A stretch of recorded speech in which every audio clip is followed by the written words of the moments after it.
Ladies and gentlemen, it is February 19th, 2019, and this is FAWMtalk. I'm, of course, Juha, and with me, as always, my beautiful, wonderful sweetheart of a co-host, T.C. Elliott. How are you doing, sir? I am doing fine. Very fine. It's been a good day. How about you, Juha? Like it. About as good as yesterday, so hey. Average? Average. We're averaging okay. Barely okay? Yeah. Doing fine. And of course today we have two very special guests on the show.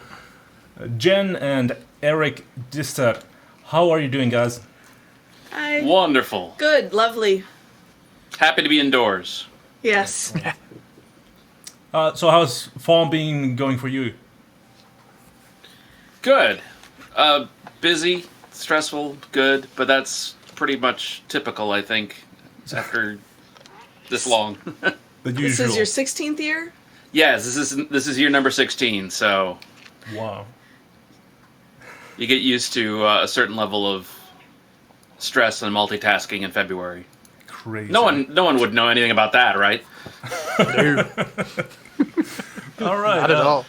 Let's go to some music. We got again. We got quite a selection of music, and the first one is by Lamosi, and this one is called Drosera.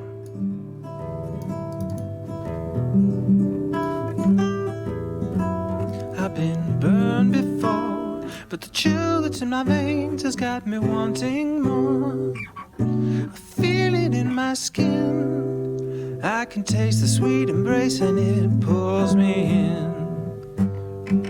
Drosera, my hunger breaks my will. Drosera, wrap me and hold me till I lie still. So still.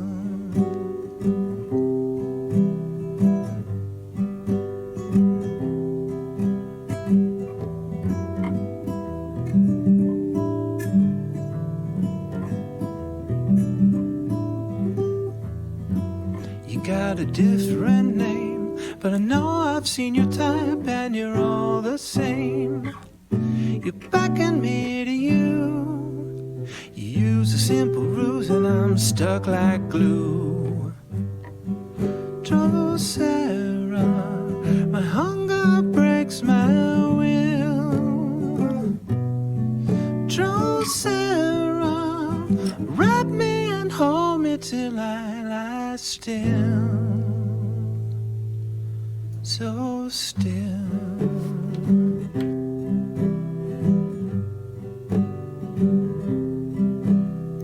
You will crush me like a fly,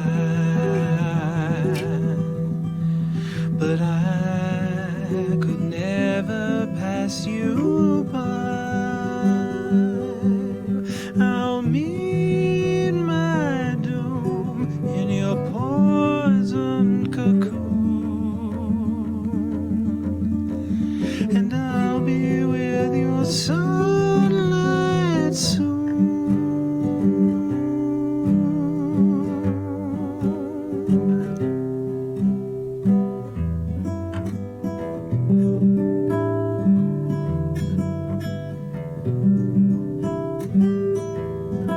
Do you enjoy my pain? Does it titillate your soul, or does it just sustain?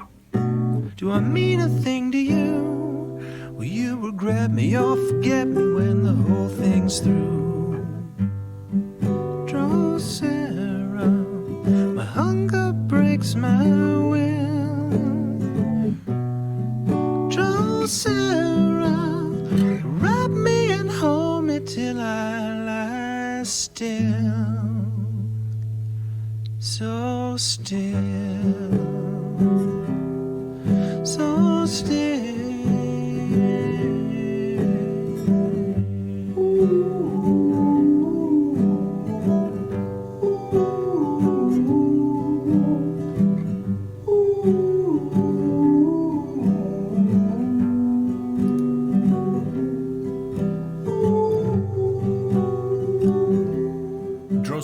by Lemosy.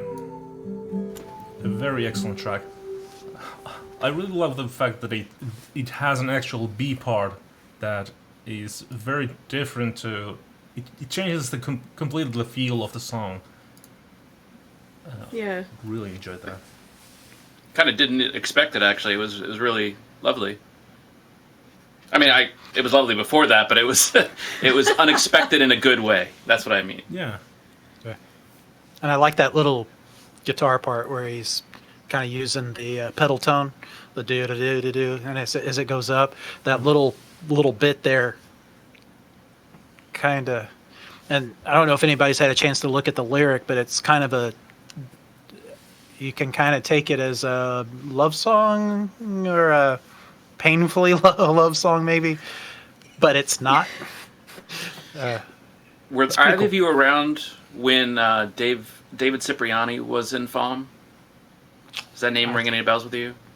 I don't remember the name. Yeah, I can. Okay, this may be going back a ways. He was a jazz player who started FAWM way back when and had amazing stuff. Reminds me a lot of that. Huh. Oh, I see. Yeah, we have been talking about this quite a bit. I mean, I remember now TC started 08 and I, of course, started 2011. So we're newbies compared to you guys. That's true. But most people would be, so... Yeah. When Eric started, he was one of 4 people who did it, so...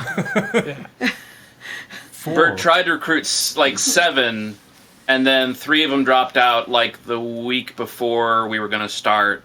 I see. Just because it's a big time commitment. It really is, and it's intimidating. So, to this day, when I'm talking to people about joining FAWM, I try not to like downplay. Oh, it's no big deal, because it's still, even after 16 years, it's intimidating. That's very. I'm interested in hearing more about the beginning of FAWM. Like, what was it like? How was it different compared to what it is today? It was very different, and yet not. So, we could probably tell the whole story, which has been told many times. But so, Burr did NaNoWriMo, Rimo, whatever, when he was in DC, I think. Yeah, he was in Washington, D.C. for a stint. And shortly after he did Nano, he was working on A thesis for his degree. And he finished it in about half the time he was planning on, because he had spent a month just putting words on paper. And so he kind of came to the realization that there wasn't something like that for songwriters, and that's what he had been doing. We knew Burr long before FAWM, obviously. Yeah. So he called me up and said, "Hey, do you want to do this thing?" And I said, "No." And I was like, oh, yeah, you do. There was no... up to that point, I managed maybe one song in a year if I were lucky. I had one song that probably took me 2.5 years to write. And there was no way I was going to do it. And Jen basically wouldn't let me not do it. And Burr kind I was pushy.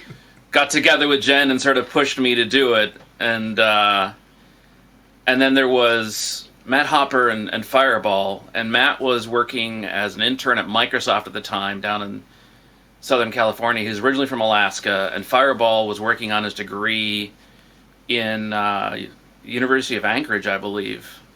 And, it was...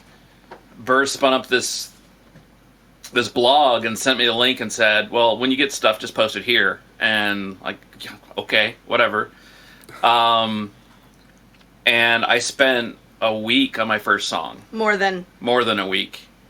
And by that point, everyone else had like 3 or 4 songs up. And you have like, if you guys have see Fireball on FAWM, he's been consistently doing FAWM every year for 16 years. He has an amazing lyrical ability. Yeah. Just amazing lyrical. So, like, I would go and read that, and then Hopper was he's a touring musician now. At the time, he had some fairly successful bands, so it was completely intimidating there too. Burr's amazing as well, so it's kind of, yeah. It was.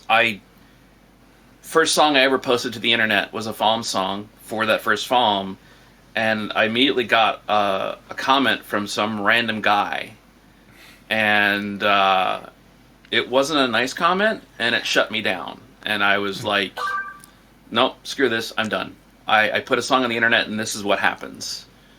And took a lot of extra cajoling from me and Burr to get him to keep going. Right. And so then... But that little experience there also encapsulated to me how important it is for the comments on FAWM to be encouraging. Yeah. And you look for something that's good that you can highlight in a song. You cheer them on towards the finish line. Right now, we're all in this together. This is like the brainstorming stage of a creation process. And I mean, some of the people on FAWM are able to go beyond just that initial brainstorming, but you're not, there's no way for you to know going in what level somebody's really at. Yeah. And you've got to be able to help cheer them on to finish the race. And we get people from every level of experience, from people who have never picked up an instrument before to people who have been playing 30, 40, 50 years, have, multiple albums under their belt, multiple, tours and things like that. You don't know where someone is at, but at the end of the day, we're all creating, and we're all building songs from scratch. And even though we have different methods and modes and are saying different things, we're all creators, and we need to be just supporting that creative process. It's Absolutely. the most important thing. And it's Agree completely. That's the great thing about FAWM, really, is because there are so many people from different experience levels, you always get a different, like a fresh perspective to your own project, your own songs. So if you're a beginner, of course, there are experienced guys who will help you to understand some aspects of the process that might help you on. And if you are an experienced guy, you hear some beginners doing something weird, crazy stuff, that might give you that might even inspire you to do similar type of things with your own songs. So to me, that's a great resource that FAWM has going on. And we were talking about the importance of comments with Errol a few days ago in the show. And he, of course, well, he's not intimidated by awful comments, but yeah. No, he is not. No, he's not. I definitely see the point, because I, like I said back then, I like to pretend that I have a thicker skin than I actually do, but yeah, horrible comments definitely can shut out the process for me if it's and wrong moment. Particularly if it's like your first attempts, if this is your first steps into trying to put stuff out there, and someone comes in and rains on your parade, it can be hard to get past that. And I think one of the beautiful things about the people who come back to FAWM year after year is they keep building experience over time, and maybe the skin gets a little thicker. It doesn't take much to step outside of FAWM, find a blog or a songwriters group or whatnot, and learn how to have a thick skin really, really quickly. Because you go to some of the other places like Taxi or whatever, they will not pull punches. They'll find ways to throw extra ones in. So, and so there are places where you can find that sort of thing if that's what you crave. Right. FAWM doesn't need to be that. Nah. Right. We're just trying to practice the art of making stuff, and it's brainstorming. It's don't shoot it before it's out of the door. So. Yeah. So it took you a little over a week for your first song. You thinking about maybe, all right, this is not for me after all. Did you make your 14? What happened after that? I did make my 14. So the funny thing was, towards the end of it, I was about 7 songs behind with like less than a week to go. And he actually thought he had one more day than he really did have. He's like, it's a leap year. I've got 29 days. That means it goes a day longer. Yeah, it's not a problem. I got to Monday, and then we were going to go and visit your dad. Yeah, so hour and a half drive each way, spending time with family. And we're in the car, and all of a sudden realize, wait, no, I don't have the day. If FAWM ends... Yeah, okay. So I literally was pulling out paper and just throwing down... Writing while I was driving. I could think of... Had the guitar with him, was working out stuff while I was chatting with my dad. Yeah. I wrote a song about brewing beer. That's literally the just steps. the step-by-step instructions. That was just... that's something he could get out there. Great, it's done. Move on. I could use that song, actually. It's buried in my archive somewhere. I can send it to you if you want. I'd love to hear it. We've got... I mean, I wrote a song about my music theory teacher in college. Whose nickname was Dr. Dissonance. Who I basically... You know, I wrote a song about the band that I had that broke up that I always said I would never write, like a sad breakup song. And, well, you're there. Here it comes. And... You do what you got to do. But so the funny thing was, at the end of that first FAWM, Burr handed out like awards, and my award was the comeback kid because I did like half my FAWM in the last 6 days. That's perfect. And like Hopper was the prolific kid because he did 22 that first year, which was like mind blowing to us at the time. And yeah, it was just, and I mean, that's the other thing is Hopper actually quit his date. Yeah, that's Stout. She's our musical kitty. She loves to be in the studio with us. Hopper actually quit his day job in the middle of FAWM to basically do music full time. So probably a reason why he got to 22. But right. You know, that's inspiration.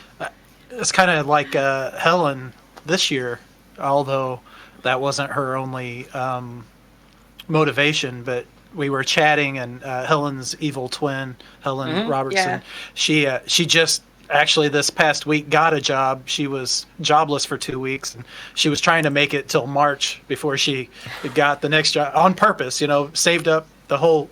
had it planned out. She's like, oh, this is a good opportunity. I'm going to go for this interview. I'm not sure I want to be hired her yet because it's not the end of FAWM. She goes, no. So, yep, I got it, but I'll still FAWM. So, random aside, this cat right here actually inspired a song for my very first FAWM 16 years ago that I decided to make a Stray Cats style song called Stout and Alba because we had 2 kittens at the time, and it's like, I need something. Anything. Yeah. Here's a cat who will not leave the studio, so you get a song. That's how it works. But that is very... We occasionally still play that one. What's that? We occasionally still play that one. We do. Actually, it's a favorite when we play gigs here in the cities. People actually ask for it. You just write something and it becomes a fan favorite. You never know what becomes a fan favorite. There are songs that I thought would never have legs that I wrote once for FAWM, and it's like, I'm never touching this again, that get requests. And it's just like, wow, okay, that's cool. But that is a very... That's part of the reason you can't kill your songs before you finish them, because you're not objective enough. You got to allow yourself some space before you can even really decide if you like it or not. Absolutely. And there's no guarantee how other people are going to respond to it. But what do you explain the process for you of just doing like something in 6 days? That is pretty much the difficulty I see all the time with creative people, like in game development. When I was writing for Nano, that's a huge obstacle I had to overcome. Just like doing something, but once you get past that barrier of not trying to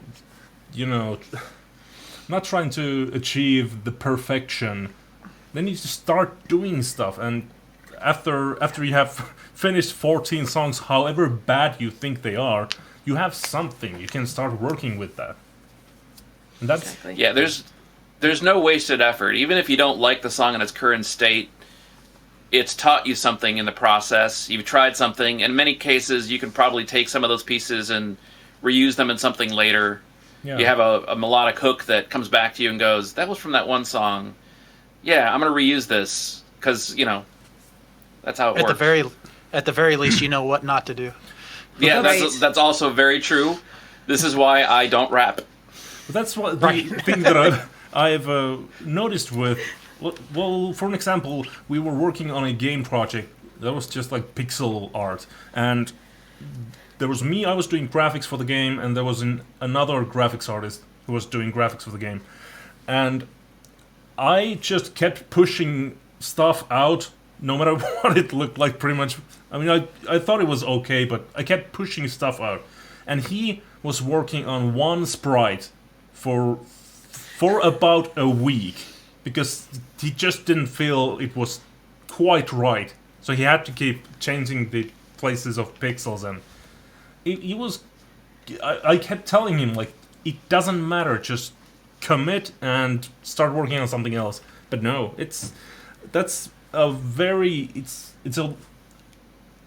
like a higher threshold than you would originally think to get over for I would assume anyone. Artistic commitment, the inner critic, the perfectionism streak that we all have, because you know what you want it to do and you want it to do justice, and you don't have it quite right, and dang it all, I can do this. I've had to learn that it's not to have a piece come out perfect for the first time is a once in a billion opportunity. You start with a block and chop away the things that are not part of that end product. The same way a sculptor's cutting away a block of stone to get down to that end sculpture. Yeah. And the thing about music is it's ephemeral. Just because you don't like how it sounds today doesn't mean you won't like how it sounds tomorrow, or you can't change it. No song's ever done until you just stop performing it or stop recording it. You record something, it's captured, but that doesn't mean it's the definitive. You can always say, you know what, here's version 2, here's the remix, here's whatever. It's recording's a little bit more set in stone than performing, but still it's kind of, there's always another song.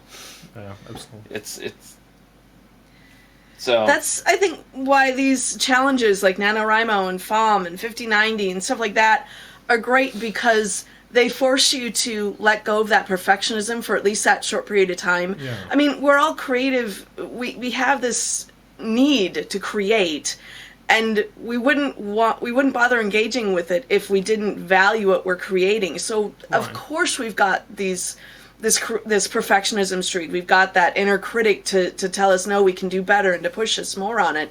But there are times where you have to just keep practicing the art of writing or songwriting or, whatever you're creating.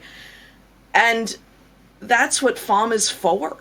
Yeah, I think To give yourself the freedom to just create and move on. Right. Create more, move on, create more, move on. And then later you can come back and do revisions, editing, rewrites, Yeah. throw things away, throw things onto a shelf, whatever you need to do. But you got to allow yourself that freedom. I'm thinking, would there be some maybe better way to communicate this sort of process to new farmers? Because I see a lot of people who they come to the site to say, well, I'm gonna do 1, or this year I'm gonna do 4 songs, and my goal is 6 songs. And of course that's fine, but what do you think? Would they get more out of the experience if they just pushed through it and just made whatever 14 songs, whatever happened to come out? The goal was always to set a tough goal to push yourselves to commit to. Yeah. That said, we can't force people to overcommit. No. And it's when Jen and I go to like sci-fi cons fairly often now, and we've done a panel on FAWM, telling people about FAWM at several of them, trying to kind of bring people in. We always try and put that forward of, this objective goal here is to push you, and this is what FAWM is about. I like to use the the idea of building a chair. The first time you build a chair, you're only hoping that it holds weight. By the time you've done your 14th chair, you've got the weight thing down, and now it's about the prettiness. Songwriting is an art that requires practice. Yeah. And the more you do it, the better you get at it. And so you've got to give yourself permission to practice. Yeah. And that's kind of part of the functional goal I try and promote. I don't know how to communicate it other than in person with people, or, you can put like articles out saying the value of FAWM as a practicing tool. We used to try and do that years ago, and I don't know that it really made much difference. Yeah, there are, of course, people who read articles, but these days I think what affects people the most are the short things like tweets or that sort of thing. So it could be just some sort of, because there's the famous like, what are you waiting for inspiration, but this should be like some sort of similar blurb that's just telling people to just get it out. Get it out and in whatever form. FAWM it. Yeah. Just FAWM it. Just FAWM it. And I think that's We're gonna have interesting. stickers. I was gonna talk about that, what you said, but I forgot what I wanted to talk about, like the practice part of things. With the graphics artist I was talking about earlier, and I kept telling him, you don't improve by making this one sprite better. You have to keep pushing out things at a certain pace, and when you can give yourself like let's say 15 minutes per sprite, and if you keep pushing them out, your overall level is gonna rise. So it's not about the level of one sprite or one song or whatever. You keep pushing them out, and eventually your level will be vastly higher than what it was when you started. I haven't read it myself. I've been told about it, but it must have been an article or some such. It was written. The arrangement is that there's an art teacher who's having their students two different classes. One class, you have all semester to create a single piece of pottery.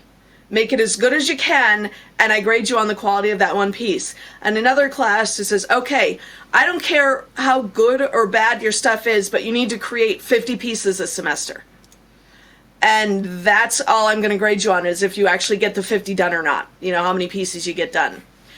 And at the end of this, the class that created the 50, theirs wound up being the higher quality. Because they had done more of it. Yeah. The people who'd spent all their time on just a single piece, they weren't as high quality because they hadn't actually practiced the process, the full process over and over again, right, to get the muscle memory in and to get the techniques down. Yeah, I think I heard about that. Somebody was telling me the same story, or maybe I read it somewhere. But yeah, it's a Facebook meme. So is it? Yeah. Yeah. Well, there you go. But there's a truth to that. Yeah. In our local song circle, we have I repeat it often when you'll get somebody new in and they're like, well, I haven't finished this yet. It's just not quite right, or it's like this. And, so I love to say, and I've gotten it from a few different sources, but I love to say perfection is the enemy of completion. And I actually learned it in high school art class, and I'm a red-green color line, and I'm in art class doing this painting that's actually an okay painting, and it's a painting of Lake Tahoe that I got off a T-shirt, right? So you can see how high my art level is. It's non-existent, but every time I thought I was done with it, it was like, oh, I need to do this.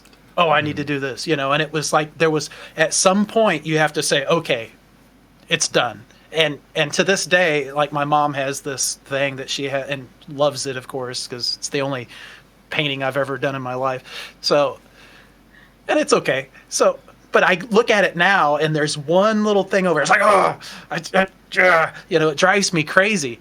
But there came a point where I was doing more damage than good, right? So, there's a there's something to finish this one. I love saying this as well. So, like, do the best you can with what you have, and try to do better the next time. Yeah.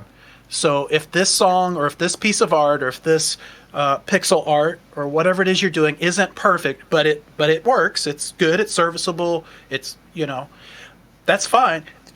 Finish it.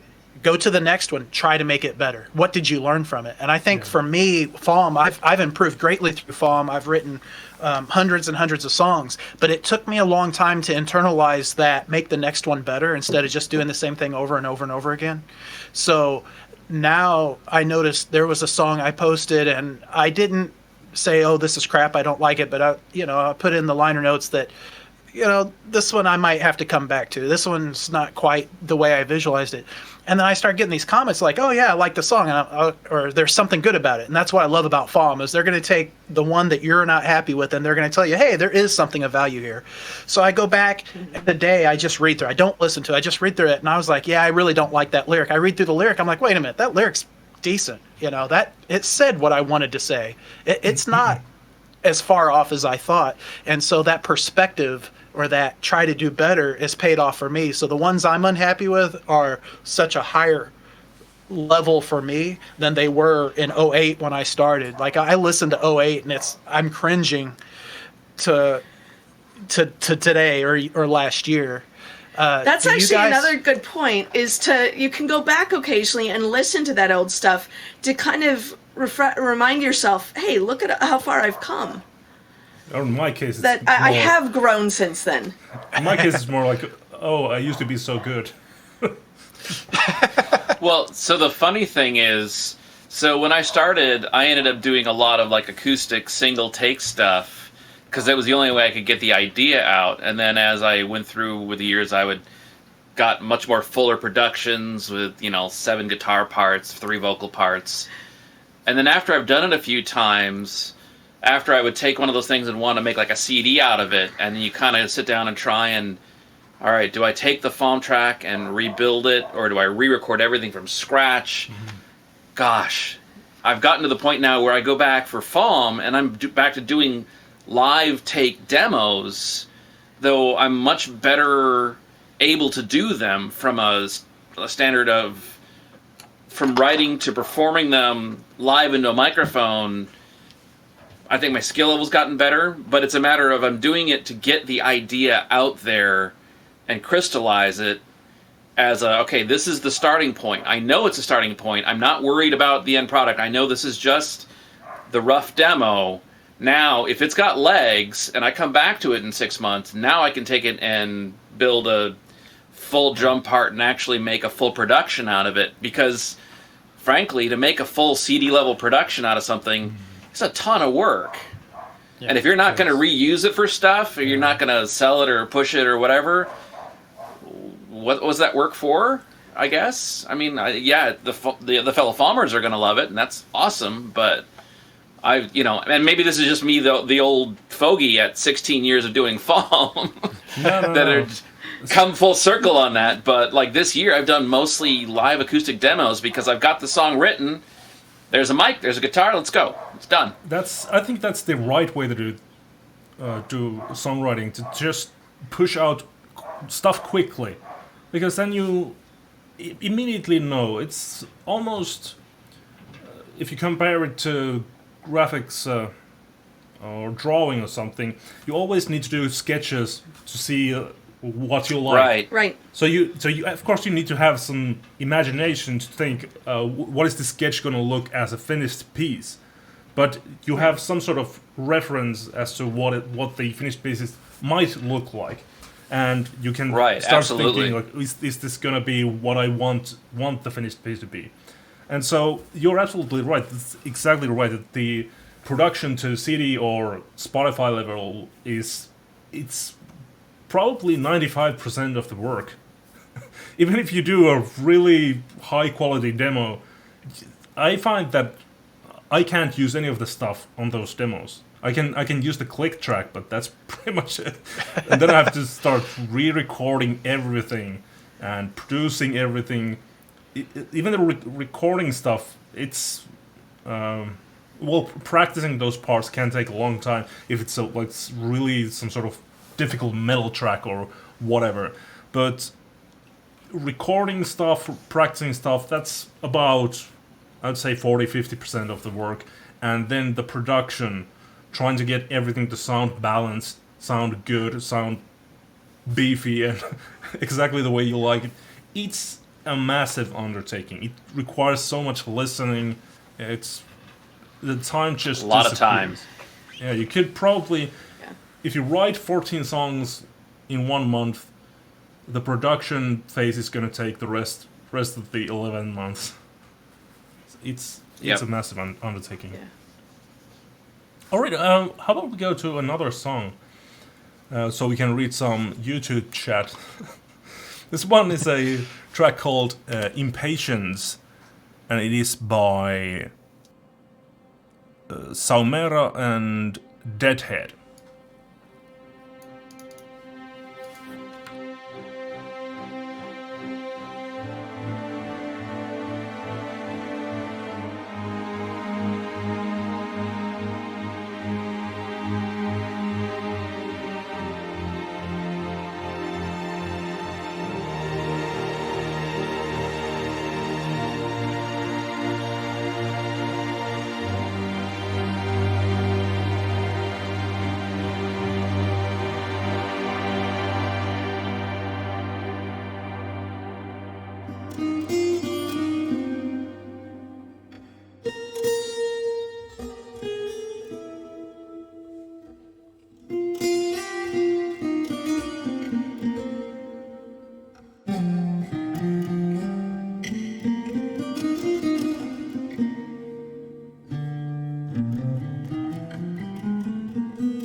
That's Impatience by Samara and Deadhead.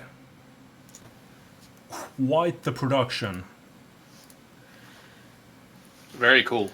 Yeah. I really like that ending. It was probably my favorite part. It started to kind of sound like speaking of James Bond, kind of like some sort of Bond theme you'd have at the end of the movie. Very interesting.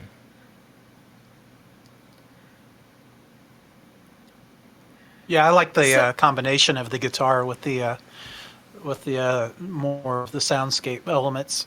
It kind of gives you almost two sides, maybe, and the way they work together. And you have one that, like, that guitar took center stage for a while, and then it kind of eases in.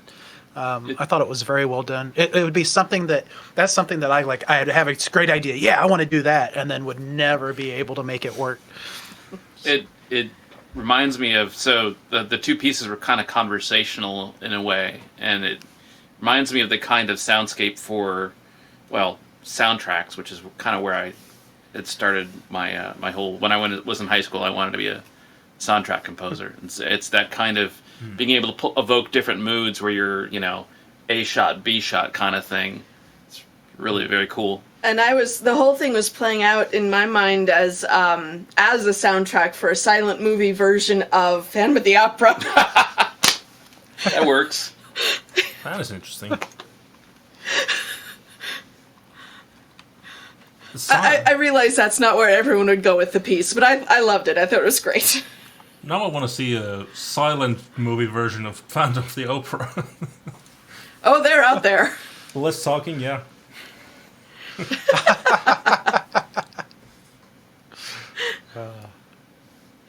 All right. So back to the topic at hand, Eric. So the beginning of FAWM was rather chaotic, I gather. But how did you get involved in with the website stuff? It was kind of a natural sort of progression. After FAWM 2005, I built a website called FAWMers.com that I wanted to maintain a place for FAWMers to post songs year-round. Everyone coming off of 05, I can't remember, there were, 70, roughly, people who had signed up that year? They were coming off that, like, this huge rush, and I've done a lot of theater, and so I'm used to the kind of up and down of, you're in the play, and then the performances come, and everything is so exciting, and then suddenly it stops. And the end of, so March 1st, everyone who had done FAWM were like, what? There's nothing more? We don't... Well, I want to keep this. Can't we keep doing this? Let's keep doing this. And so there's all this talk about doing a site, and it's like, well, Burr definitely wasn't going to, because he had already taken a huge responsibility on creating the FAWM website. And it was one of these, okay, we're close friends with Burr and his wife, Natalie, and so it was like, okay, if somebody's going to do this, we kind of felt like we should keep it in the family, so that it's still at least closely connected with the original if we're going to be using the name or anything. And that way we can always kind of double check with Burr if anything's going a little too crazy one way or the other, or, that kind of thing. So that's part of the reason Eric stepped up to do that site.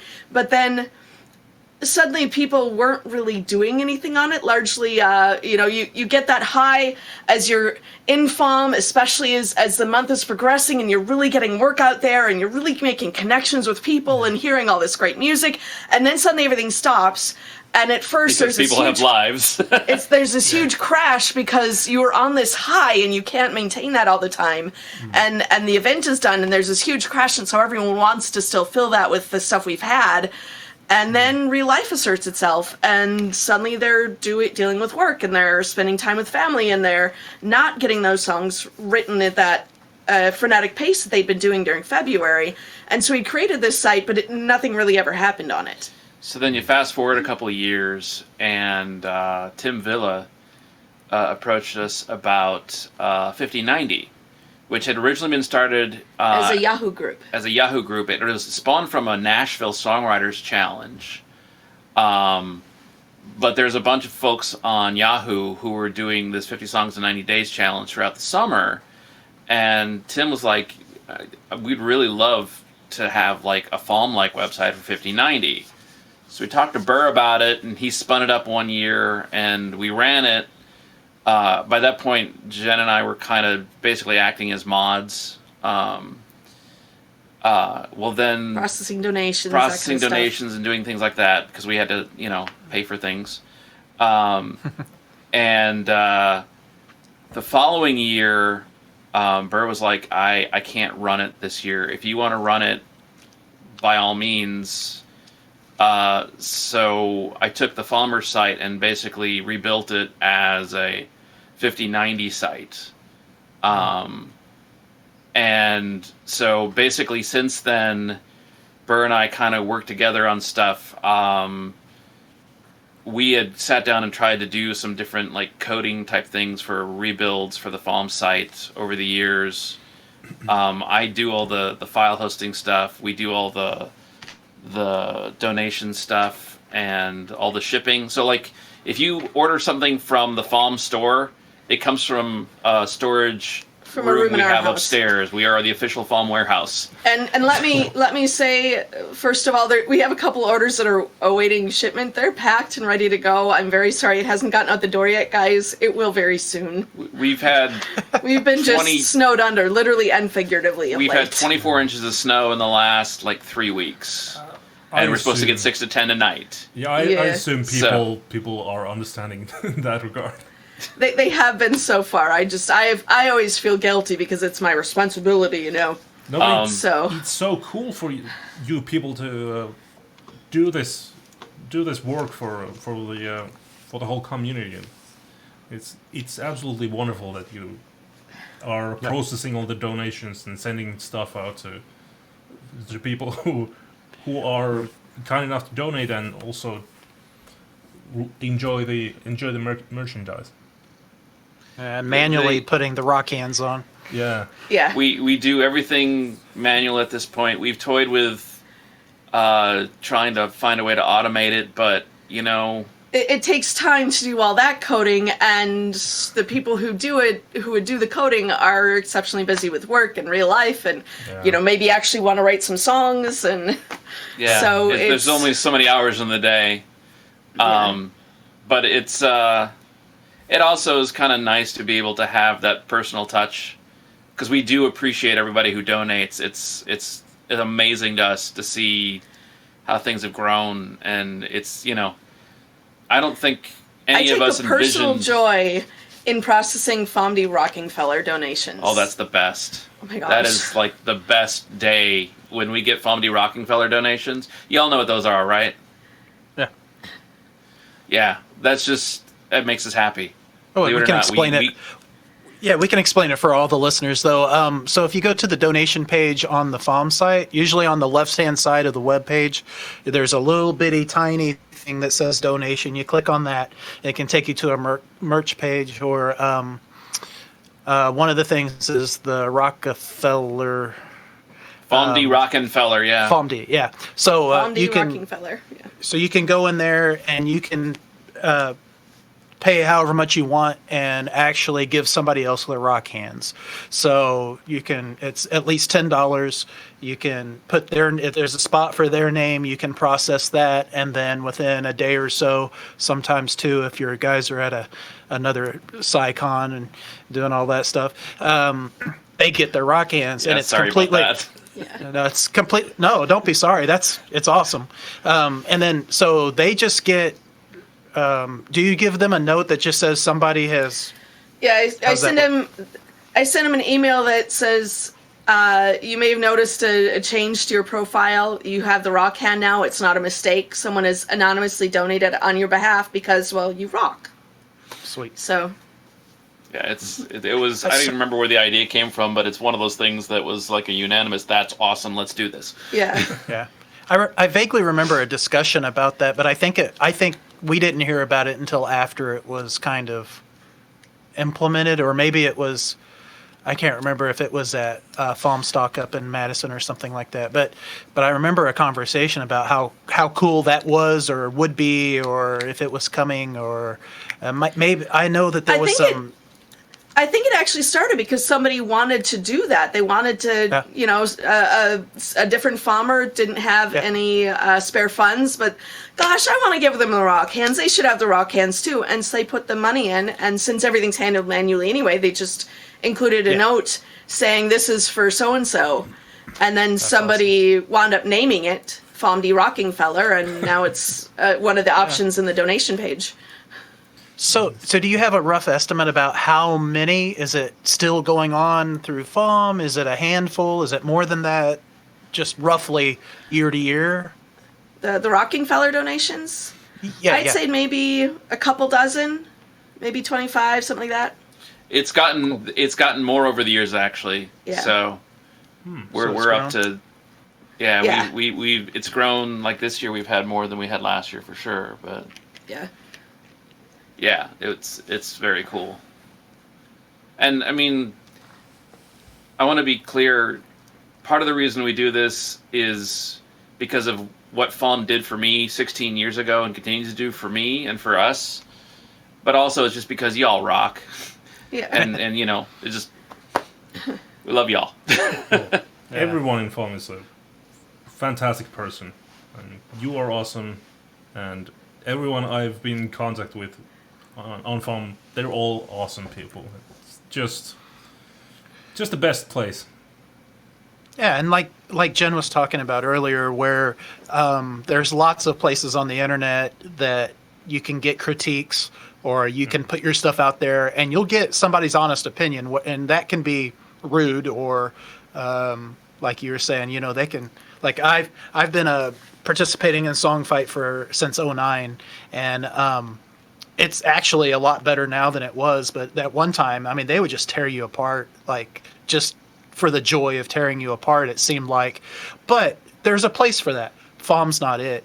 And so this community is almost like there's one or two other places I found on the internet that are this supportive, that's so kind. When something happens, it's almost like everybody comes in and supports, real or imagined. I mean, and there have been dust-ups in the past. There have been arguments. There have been misunderstandings. There have been all sorts of stuff like any community is going to have.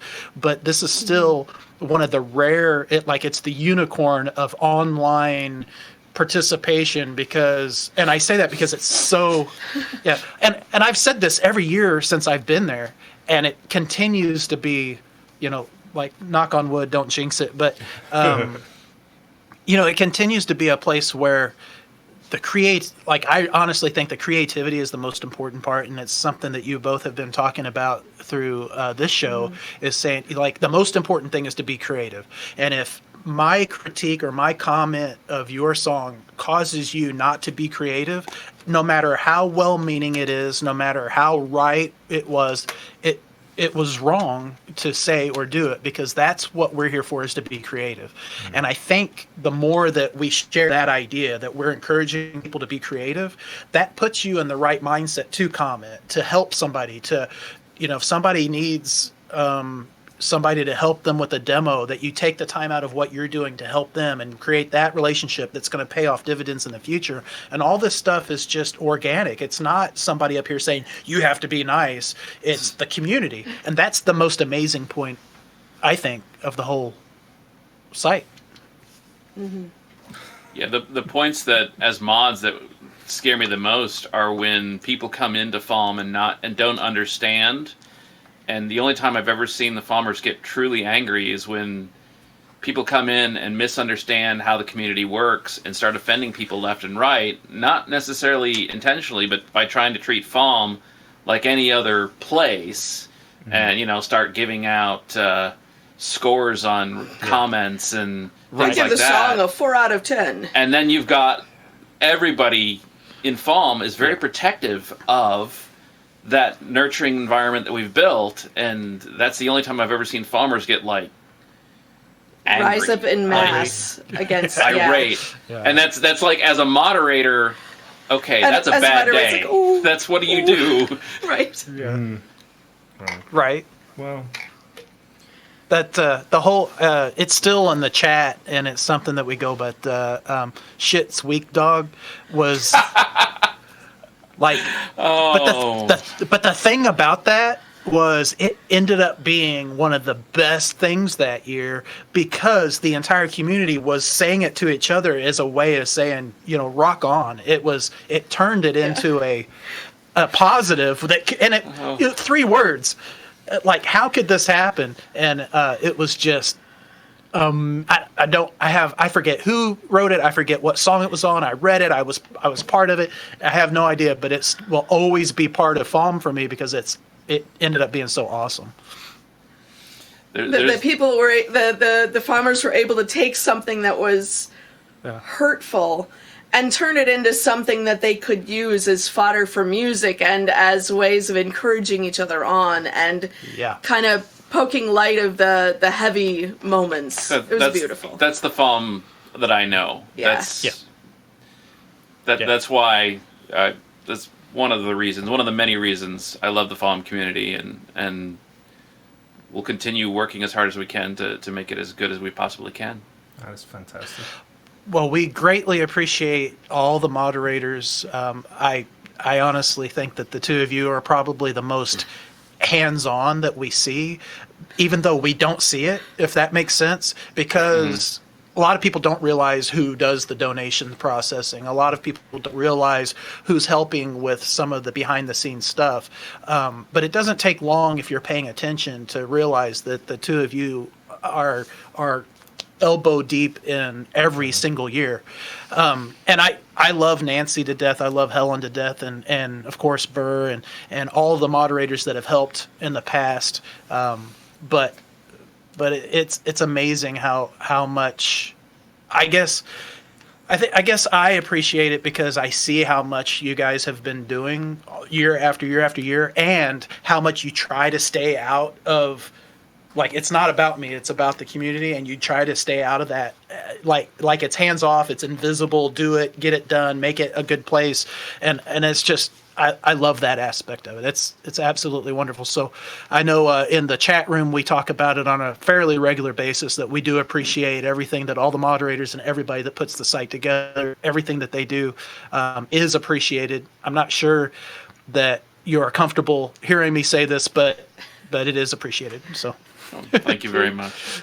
Yeah. I love that while like Eric is doing behind the scenes stuff, dealing with making sure the file hosting is set up and ready to go, and I'm processing donations. We have other moderators that are keeping an eye on if there's weird stuff going on in the forums or something. And so like I can just kind of leave that be. I don't have to worry about that because I know that there are moderators who are on top of that, and that doesn't have to be me. Yeah. So thank you, moderators.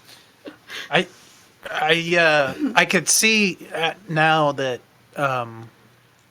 it almost looks like everybody, like, roles kind of overlap, but it does seem like everybody's kind of fallen in from, I guess about 2009 when I was kind of first familiar with some of the people running the show, so to speak, or helping out, to now that there are, like, everybody kind of fell into their role, their natural ability, or what they're able to do. And it's kind of just, I don't think anybody said, okay, you do this or you do that, but it worked out pretty well where everybody's supportive of each other. And at least that's the glimpse from like the outside looking in. I've had conversation with Nancy and Helen about a few things, and that seems to be the way it works. Is that pretty accurate? Is it? Yeah, it's pretty accurate. Yeah, I'd say so. I think it's one of those things where when we started in 2004, I don't think we would have envisioned what we have now, but we're happy with what we have now. It's not like we didn't make deliberate plans to try and do certain things, but it just sort of, you go where your strengths are and you do what you can do. And I mean, that's even part of songwriting is... part of the process, something I was even going to talk about earlier, was part of the process of writing songs is finding where your strengths lie and finding where your weaknesses lie and working on your weaknesses and enhancing your strengths.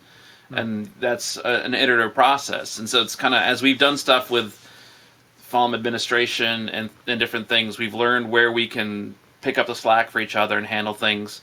There was it last year or the year before, where Burr was in Haiti for... Oh, yeah. I understand. The years start bleeding together. Yeah.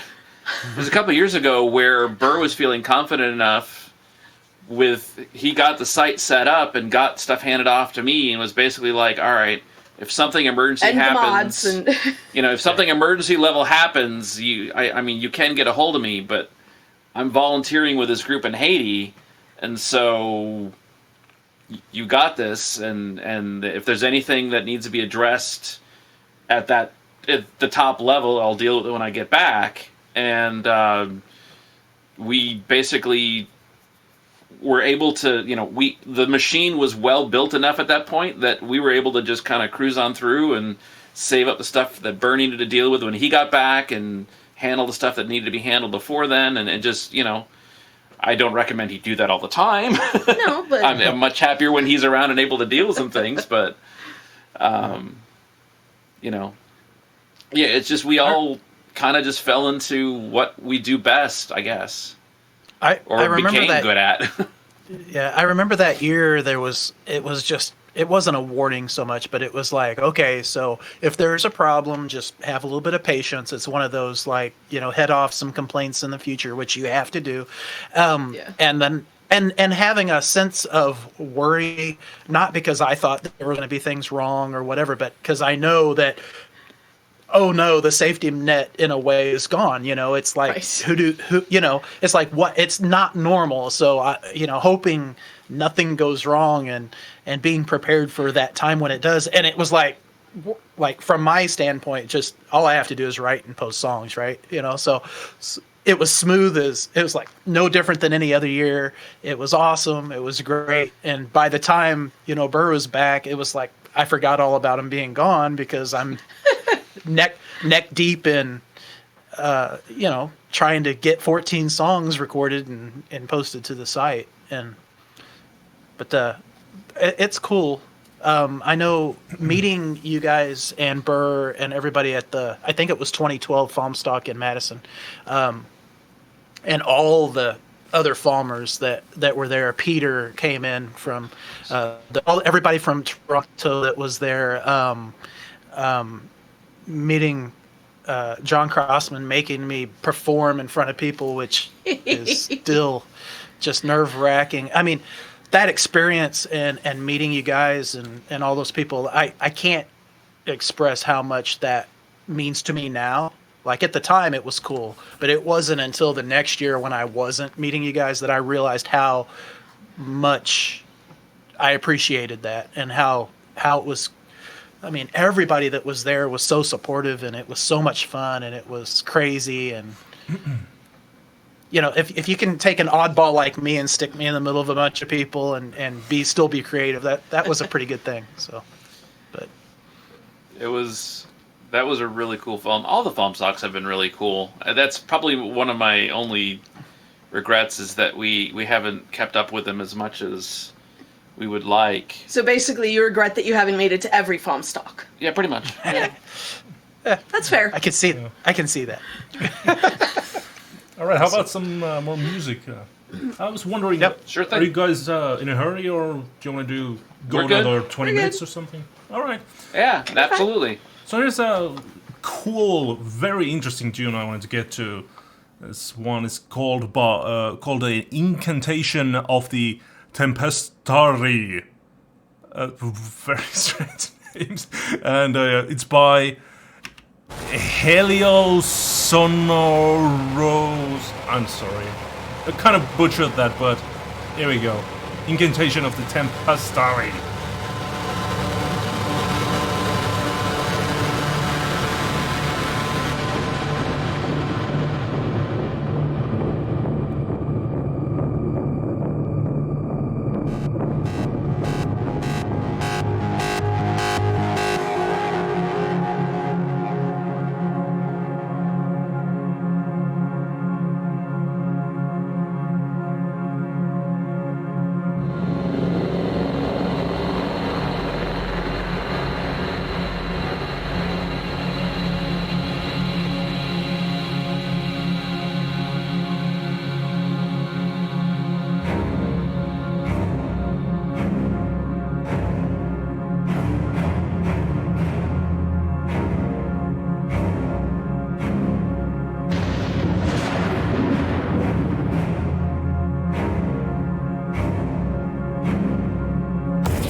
incantation of the Tempestari. Let's give this another try by Heliosonorous. Yeah. Heliosonorous. I'm sticking with my pronunciation, so thank you very much. You are welcome to continue to remain wrong. So speaking of soundtrack music, TC's so generous. that one was fantastic. It's Yuha. You have to give him trouble, or he doesn't know you love him. Oh, gotta keep me honest, yeah.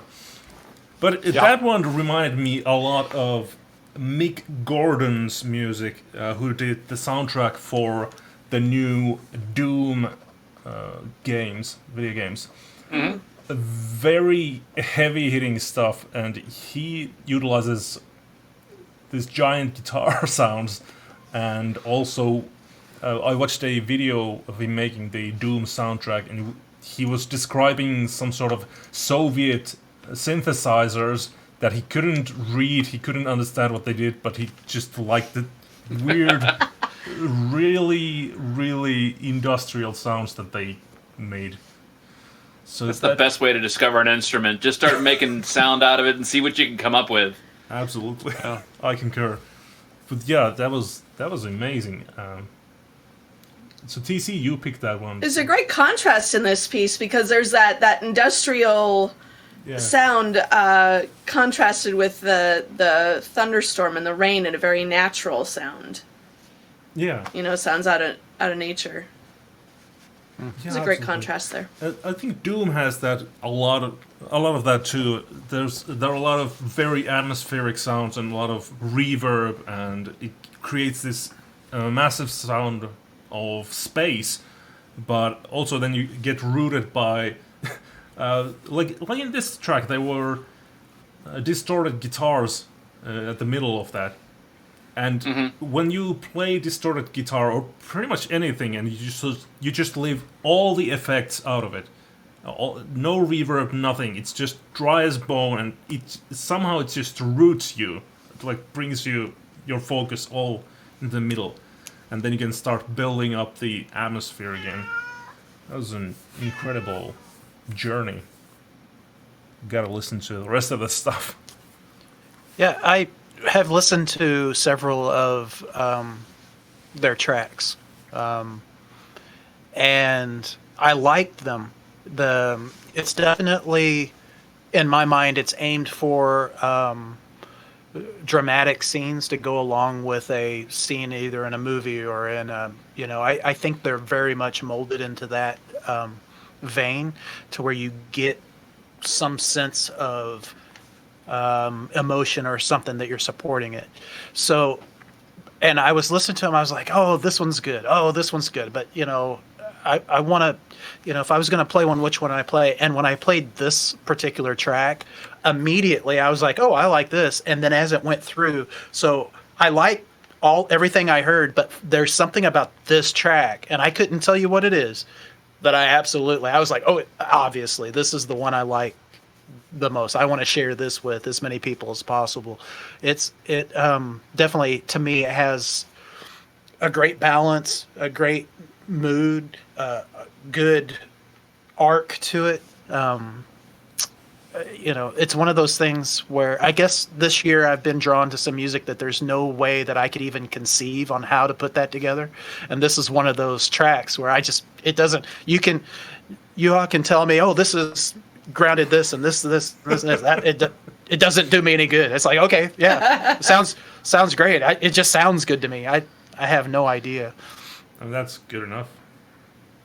No, I think it goes back to the conversation we were having yesterday when you were talking about once you figured out how something was done, maybe it lost a little bit of its magic. Yeah. And I think definitely this track for me,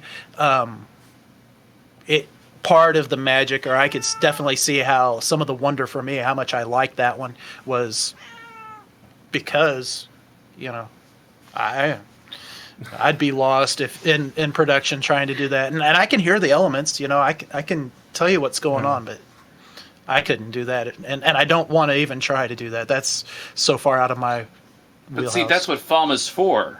You got to just take a risk and go, you know what, I'm going to do this synth instrumental that I've never touched before. Now's the time to do it. Hop in there and do it. And if it comes out not great, you've learned something. There you go. Yeah, I definitely. That's what I Strangle definitely- Disco is for. Yeah, I mean, Right, yeah. you're in the wrong this one, TC. So you just have to start Yeah, no, making it. yeah, I don't disagree with that, but I have made those attempts to use synths, and I think it's going to be one of those things where it's going to take a lot more than one FAWM for me to get anything approaching something that I want to like. That's an undertaking to get.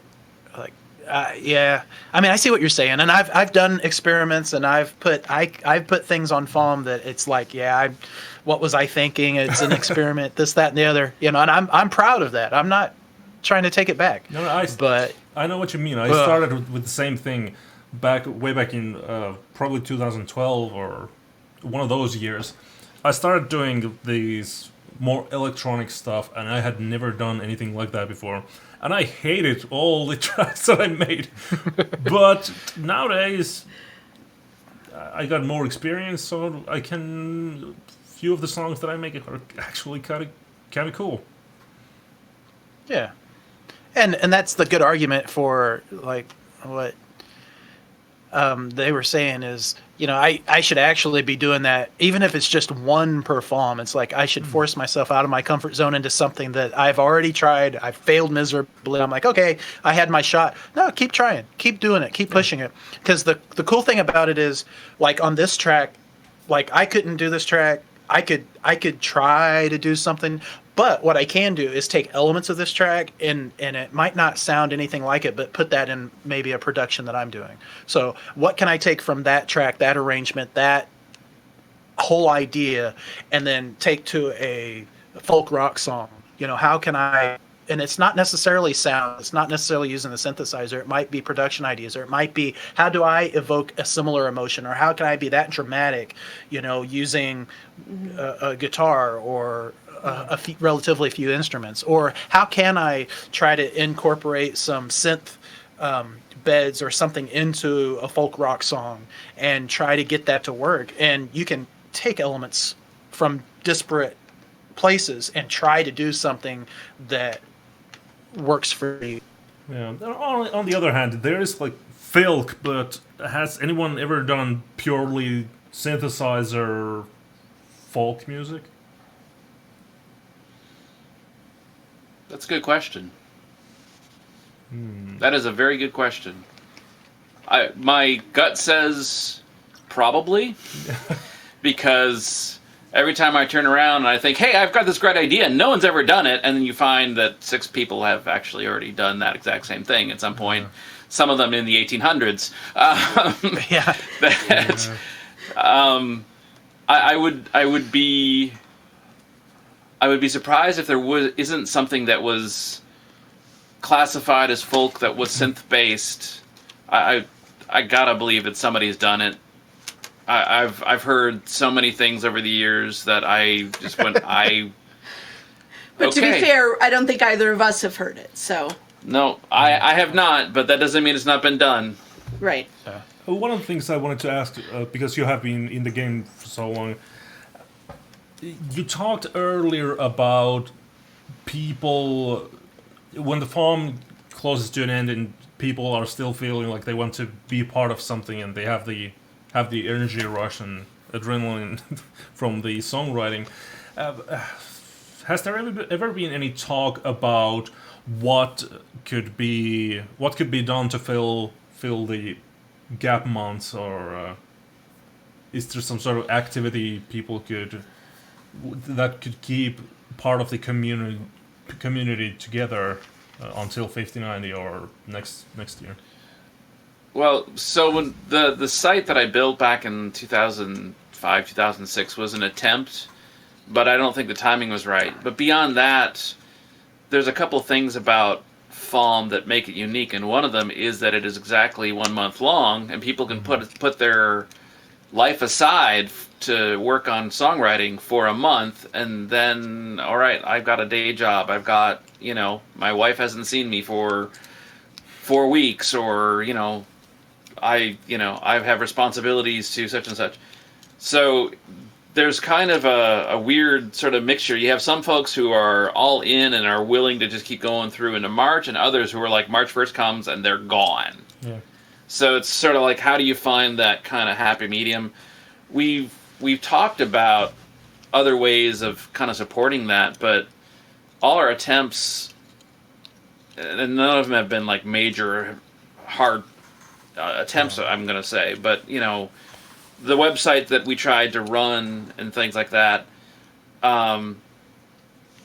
didn't take off because there wasn't necessarily enough purpose to those middle months until you hit 50-90.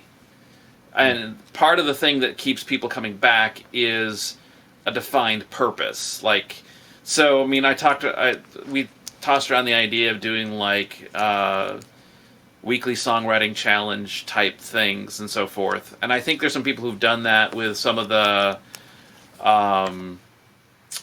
songwriting Facebook groups and so forth. There's like the Song a Day challenge.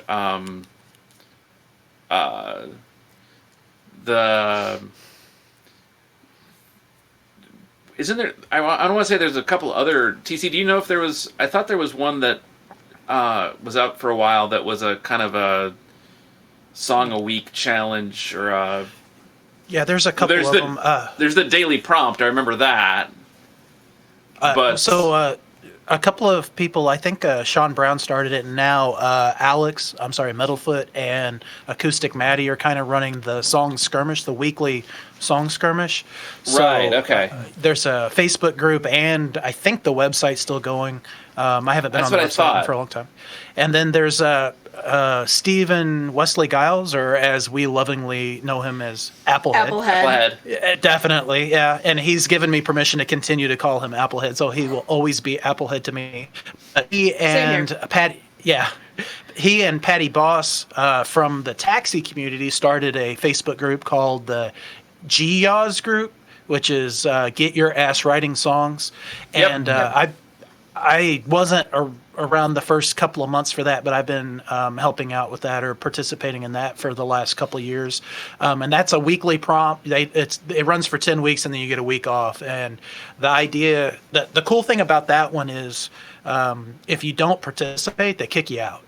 So you have to, the kind of officially, unofficially, I don't know, you're supposed to participate in at least half the prompts. So if you can participate in at least 5 of the prompts out of the 10-week cycle, or if there's a 10-week cycle that you can't quite do as much in the next one you're up, they're fairly lenient about it. But if you stop putting writing songs of any type, we're talking like, you think FAWM, some of the things I put on FAWM are just a guitar and vocal with a handheld recording, and I put it up there, and there's some stuff on GYAWS that's a big production in comparison. And but the idea is just to stay creative, like just keep writing songs, and you never know when you're going to have that idea. And there've been collaborations that come out of it. So there's a couple of other places too that people have talked about where they can do weekly songwriting challenges or do other things, other sites where you can put songs up and do stuff. So there is those things that I think have kind of filled what you want the continue with FAWM, and the cool thing about it is it's kind of synergetic in the sense that like I can still do a GYAWS every week. I can do a song and it can be part of FAWM, or like I'm still doing Song Fight. I do that fairly regularly. I've done artwork here in about 2 months. I'll have done artwork submission for every Song Fight prompt for 2 years, and I'm terrible at it to this day. I'm just taking pictures off the internet and putting a little graphic on it with a name, and putting Song Fight on it. It's not that difficult, but it's fun coming up with ideas and doing that. It's a way to be creative that's not songwriting. And so I'm doing a Song Fight song. It's posted on, like 2 of them now are posted on FAWM that were for those prompts. So they are not mutually exclusive. But I do think that letdown on March 1st, even I've got great intention. I'm going to keep commenting. Anybody that's still here, I'm going to do it. And even I find myself, I'm not commenting like I like I did. After '08, I actually didn't interact with Valerie Cox until after the end of my first year. And then I stumbled on her stuff, and it was great. She was still around, so she listened back. And so that friendship was actually post-FAWM, my first year. I love that relationship, that what we've been mutually supportive ever since. That happened after, but it's hard. That even when you want to, even when you put the time in, it's like you said, you don't have that purpose. And some of these other things have kind of filled that void as far as staying creative and having feedback, even though it's at a much minor level. Well, the thing for me is mostly that when March 1st comes, I'm out of there. This, for me, it's, or not that I'm out of there, but it's, I stopped writing songs because FAWM is such a great community comments wise that I can't be creative without somebody giving me feedback on my stuff. And I think the thing that's the most disappointing for me is that not so much that there aren't any avenues of finding how to write songs, but the community is like immediately gone. Even when there are a few people to stick around in the Slack chat, but even so, it's nowhere near the activity of February or the summer months. So it's what I would like to find out is how to keep these cool people around all year long, and so we can just keep. I don't think it's possible, just because, like Eric was saying, and I've never heard it put that way, but that it's hard enough to take the month out and hit 14 songs in 28 days, much less get somebody new to say, I'm going to commit to 14 songs. Sure. And then do that again. And I think that, like, if you dilute it, like, even if you tried to do it year round, or if you tried to do other things and some of these other organizations, but I think it dilutes it down a little bit, and it's like something so unique. Like I think that just from what I've seen with the community, there's, I don't know how many of us were like, yeah, let's do something, and there's a fair amount that we could get the ball rolling, and it still doesn't happen. There's something there that prevents it, and I'm not sure what that is, but there's something that's just not the same. Yeah, but what I meant more like, I don't even mean that we need to have like a year-round songwriting challenge, but more that because all the farmers are such great people, it would be nice to have them around on forum or on Slack chat or whatever, and just keep communicating. But everybody is just gone. Yeah, but it's spontaneous. It's like the same thing about fall being a great thing. It wasn't, okay, this is what it's going to be, and we're going to be a great community. It's just the sum of the people's interactions, right? Oh, right. And right, that, yeah. So it's kind of, so how do you, so it's kind of like being a stepdad. So you're a better dad if you only have to do it 3 days a week, right? I just don't know that. I just don't know that there's a way to artificially have. I don't think like so. Force people to get people to stick around or to do something. It's like, and lots of people want to, but it's you have to have a specific something that is the incentive. One of the things it's kind of like we've all spent a month at summer camp together, and then we all have to go home. Yeah. And you miss summer camp, and that's totally understandable, but that doesn't mean that that there's an easy way to have everybody just go back to camp. Those people who are going to want to write letters to their pen pals from summer camp will do so, and those who don't won't, kind of thing. What I was saying was one of the things that we had talked about as a kind of an encouragement is finding a way to support the development of songs from FAWM. And so, like, one of the things we used to do and haven't done much here, haven't done it in a while, but was to try and push FAWM over parties, so that people who meet virtually on FAWM can actually get together and meet in real life, and possibly play slightly more polished versions of those songs. We used to do them here in the cities. I know they used to do them in Madison, Wisconsin. I know they still do them out in the West Coast. And those are always... New York? Oh, definitely. New York's got a big one. Toronto had one for a while. I don't know if they're still doing it or not. But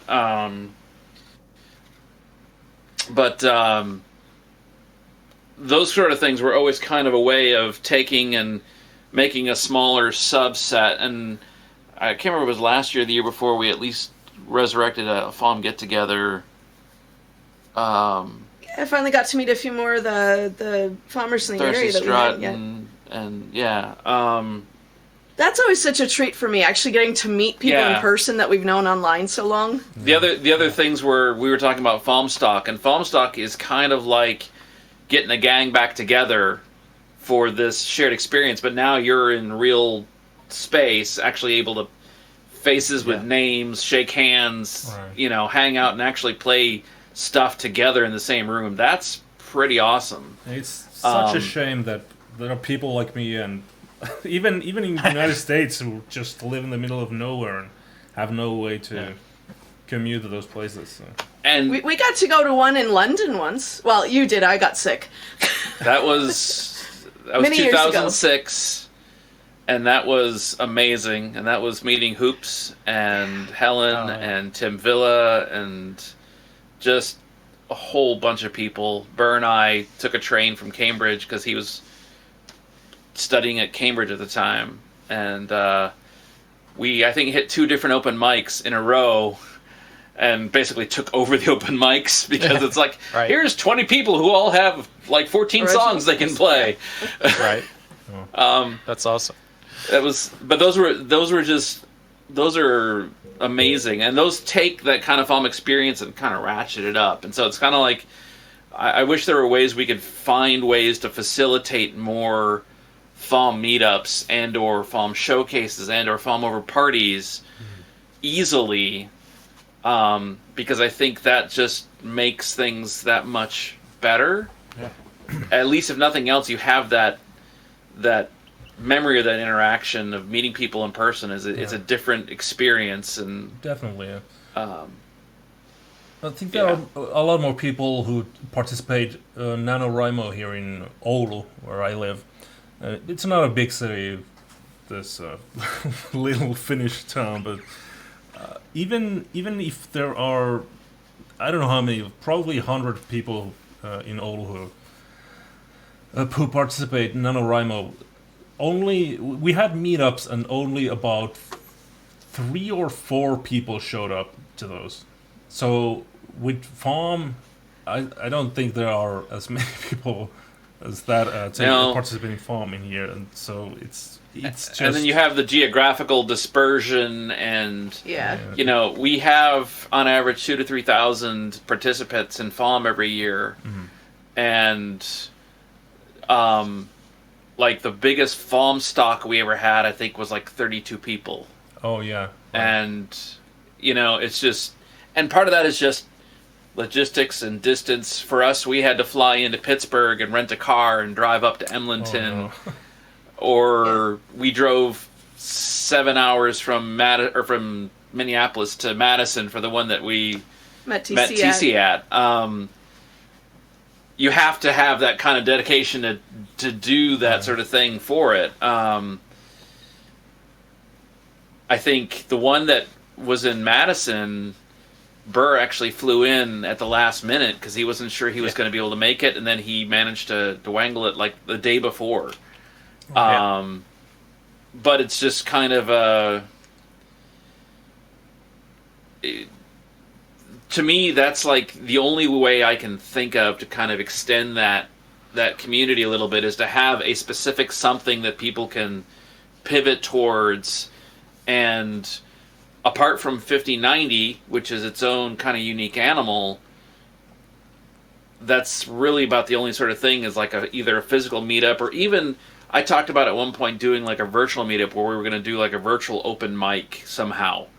Like doing some massive Discord. It was before Discord was a thing, but for 3 hours we're gonna have this online concert where everyone plays a song. I'm like, I don't know how that would actually work, but that's like a dream of mine. Like we could have people from all over the place, each performing a song. Yeah. That would be just cool. But then you've got all the logistics that have to go into putting it together, and it becomes super intimidating really quickly. It could work. I mean, you would. There are shows like that where. I've actually mentioned this person before. It's a game designer called Rami Ismail, and he did a stream where he talks with people, and he does it through or via Discord, where he has like this sort of private channel where he the person joins the private channel and he can chat with the man on Twitch. So there's definitely a way. I think it would require some sort of knowledgeable moderator, but I don't see why that couldn't be a possibility. Well, like all great ideas, it takes somebody to kind of spearhead it and take on the additional responsibility and trying to, I mean, it's, I don't know. We tried after, I don't know if it was last FAWM or maybe the one before, but we tried to do the album production month group on Facebook, and the idea is that you take, okay, we've written 14 songs or more or less, but approximately 14 songs, and we're going to produce one or more of those and release a single on Bandcamp or Spotify or whatever you want to do it, or an EP or an LP or whatever it is, as a way to keep it. And it was cool. It worked. But the problem was as soon as I stopped, the community went away as soon as I said, okay, we're going to do it now. And it was a handful, maybe 12 or 15 people were really active with it the first time, and then about half of that were really active after that. And you can see how it dwindled without somebody really driving it. Yeah. And I think there would be participation in that little group if me or somebody else took it over and said, okay, this is what we're going to do. There would, I wonder. But it's hard.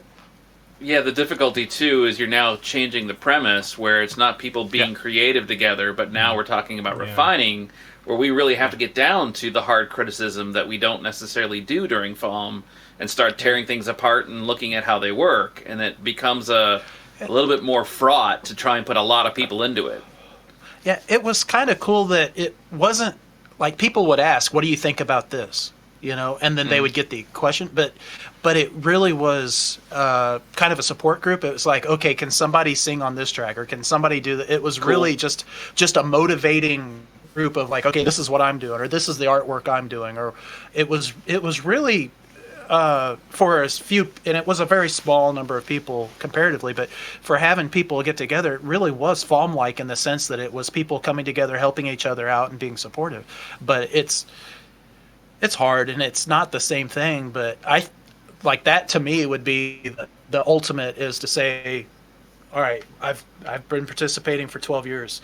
Let's take some of these songs and do something with it other than just writing songs and have them there. And I think a lot of people feel that way, but I'm not sure that there's any way that it could ever be done in a way that would attract more people, or the way that it could be really the way it should be. I just don't see how that could happen. That sounds very interesting to me, and I would definitely be interested in participating in a bigger capacity than last year. But the problem that I see with a challenge like that is with FAWM, you keep producing something constantly. So every 2 days or so you're posting a song, and people are listening to it, they're commenting on it. But with production, you're not really posting anything, and so there's no real feedback, or I guess the encouragement is different. Yeah. If you can tackle that hurdle, then I think it's going to get rolling. There's a way to do it. I think that you could do it based on, if you're trying to work through and say, okay, we're going to try and have a release schedule, and so we want rough mixes by this date, and then everyone's going to commit to listening to X number of rough mixes. But then it puts a lot of onus on the participants, and that's kind of the difficulty. The thing ultimately about FAWM is it's a self-challenge. It's about you putting in and getting out what you're, relative to what you're putting in, but it's you holding yourself accountable to things. And that's why, someone comes in and says, I'm only going to do 3 songs. We go, okay, if that's all you're willing to push yourself to, that's fine. But, hang around, stick around a little bit longer. You'll hit, a 4th will come, a 5th will come, a 6th will come. Just get in there and do it and just keep doing it and try and push yourself a little bit harder. With production, you can't really do that other than by saying, yeah, this track is good. It could be better. Well, that gets to be a little bit difficult. And so it's kind of like, I think it's a worthy goal, but the energy won't be the same as FAWM, no matter what you do. And it ultimately comes down to the individual and what they want to put into it and what they're going to get out of it. So I really didn't see a lot of the, I guess, the critiques. Even when it was asked for, it really was, and it wasn't a lot of people either, but you just don't, when you're producing it, because it's like what you was saying earlier, it's like 40% might be recording, and then you got 60% is in the production after it. It's so time intensive, and it's so detail oriented is probably a better way of putting it. It's so detail oriented, but the idea and the way I assumed it would be and the way it turned out to be, it was people were just encouraging others, like, okay, I've got one done, I'm on pace to get an album out or whatever. And you really didn't, the listening part of it probably at the end, like, let's listen to each other's stuff, that first time was there and let's see it. But it really, it was just encouraging to get to that point. And I don't know how there would be a way that you could, other than people just saying, listen to this and give me ideas, what do you think? I think one way to do it would be if you really because it is about the details and getting the details there. So one way you could do it is by concentrating on the details. So you wouldn't post your whole track and ask questions like, how could this be better? Because there's no real answer to that. But you could ask things like, how could this guitar part be more clear? Or how could this kick drum have more beef to it? Or really specific questions like that. And there could be a limit where you can only post 15-second clips. So that would keep it really focused on the real issues. So you would be forbidden to ask, how could this be better? And you have to you would have to state some sort of goal you have. And so people could give you more specific advice on that. Yeah, I think one of the things that Songfight has taught me in the last year, and I'm kind of regressing on it a little bit, but my phrasing, I've always had a tendency to do the Jimi Hendrix thing where you've got the extra 3 syllables on the line and you just kind of sing it in there, make it fit, or have the odd. So instead of doing the elbow grease to cut that line to be where it should be, you just kind of perform it to, you start it 2 beats earlier. You have the pick, it's laziness on my part. And one of the guys in Jerkatorium, they do a kind of a podcast review, and they're hammering it. They're like, "This is my pet peeve," and this is terrible. This could be much better. And it's helped me so much. My singing got better. My writing was more like I focused on it, and it took something like that to focus on it. And sometimes it takes somebody listening to the song and saying, okay, this was pitchy, for me to be able to there have been times I'm like, okay, that's a bad note. And then I go in and I look at it, I'm like, it's dead on. And I'm like, why did that sound like a wrong note to me? Like my ears, I don't know if they get tired or if I'm just crazy. I don't know. And then there's other times a little bit of both. I'm like, yeah, knowing me, yeah. So, and then there's other times when I'm like, okay, that didn't sound too bad, and then I go and look, and it's like, okay, this thing goes flat in a hurry, And if I actually pull up the waveform and look at a tuning plugin, it's like, oh my goodness gracious, it's like how I guess for me, some of the feedback that I would welcome is listen to this song. Is there anything glaring that I should have already like you don't have to be real critique. Just listen to it and give me a response. Is there anything glaring that sticks out, good or bad, and let me know what that is, because yeah. I actually had a friend of mine who emailed me. He and his band had been working on an album and had been mixing it for like 6 to 8 months. And he had liked one of my CDs and was like, your stuff sounds great, and I know you did all your own production, so can you listen to it? And I went through and listened to all 16 of his tracks, and he kept on making the same mistake over and over and over again. And it was a mistake that I had made myself 10 years earlier, where he had a thick guitar sound and his bass guitar sound overlapping frequency-wise, and so you have this huge hoop at the bottom end of the frequency spectrum, and, you know, just you need some high-pass filtering and you're going to be good.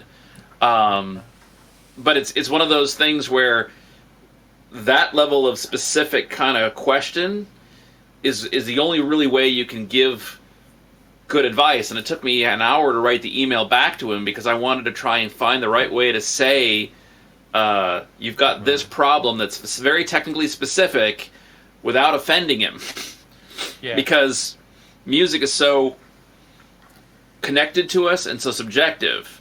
And that's like when you're a band, one of the biggest decisions you can make is if you're working with a producer and picking the right producer, because they bring a focus and an element and a certain way of doing things into a project, and the CD is going to be partly your music and partly their vision. Yeah. And so that's kind of, I think your idea with just getting 15-second clips and asking for these technical kind of, why is my kick drum not have enough woof to it? Where do I need to boost this? Do I need to compress it? That's about the extent that you could go for without really sitting and making some sort of connection of saying, would you produce my album, in essence? Yeah. Oh, I see. Really that's interesting. just my read.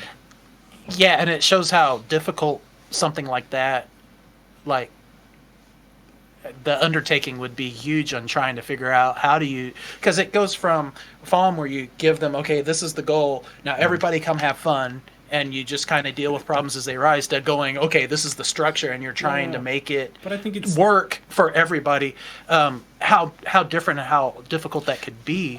I will say, though, if there was a resource, if we could maintain a resource for technical and specific, functional performance recording kind of techniques, we're talking about working on our third CD as the Faithful Sidekicks, and every time we do a recording project that's like a CD we're going to release, we always run into these things that you need to, like, who can I call to ask a question of, because this little snippet right here is not working, and I would really love a second or a third or a 10th pair of ears.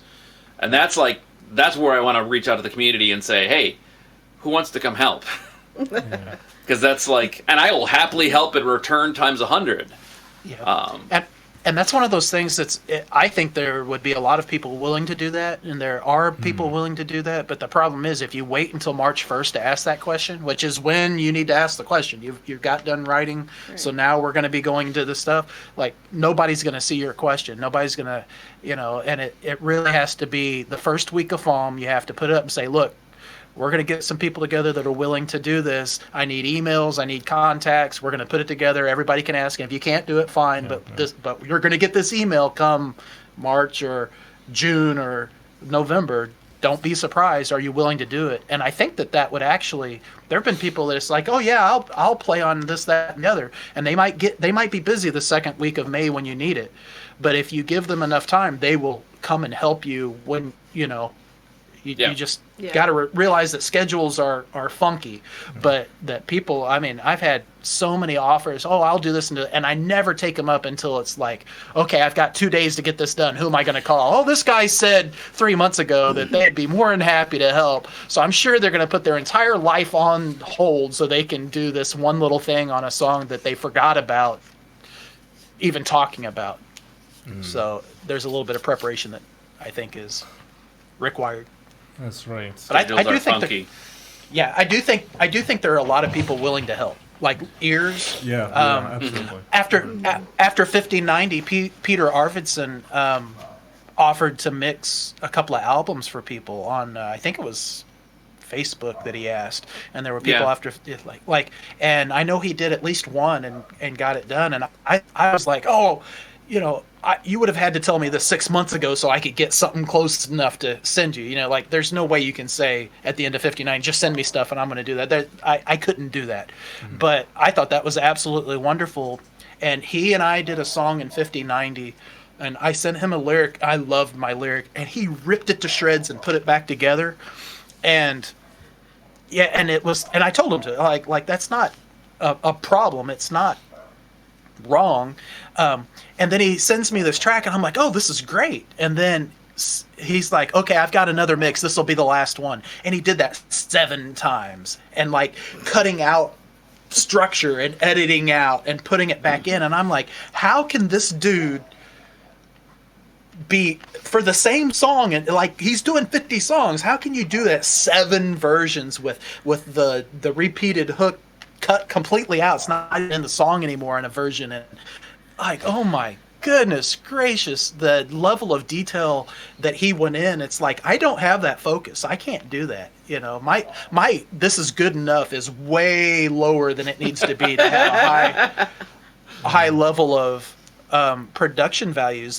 But learning from him and learning from that process, and he's like, oh, if you don't want me to send everyone, no, send them. I listened to all 7 one right after the other to try to hear what the changes are, and sometimes I couldn't figure it out, like what made this one different than this one, what mixing trick did he use, because he didn't tell me. He just, I like this one better. Learning from that process was huge. I absolutely loved it. But I think the production challenges are different kind of beast in a sense that people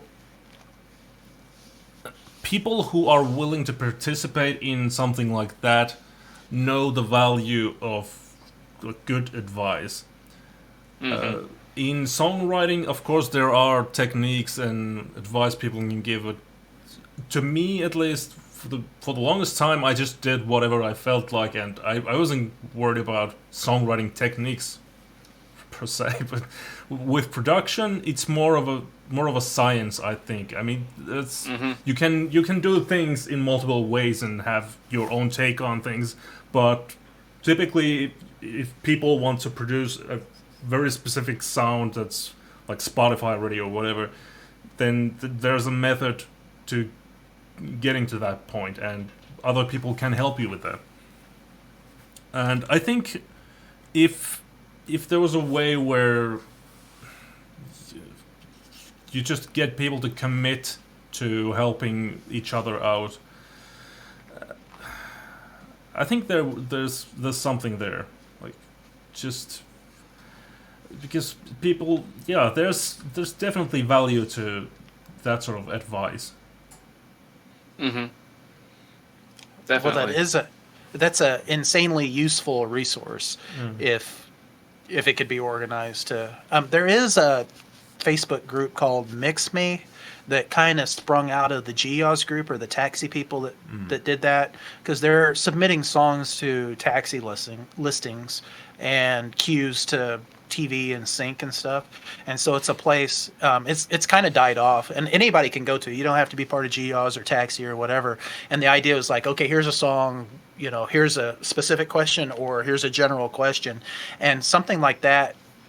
I felt was good. The problem I had was I wasn't spending time doing the critique, so I never wanted to put a song in there for somebody else to help me out, because I wasn't reciprocating or wasn't being a good member of the community. And I'm still a member of it, but I don't know that it's being used much, because I think it's one of those things where it goes in cycles, and if you're not getting much feedback, why would you go there for your help?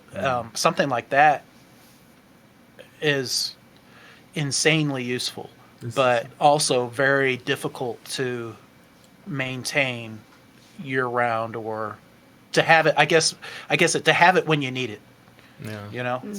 It's very situational. Yeah. very specific to a specific specificity.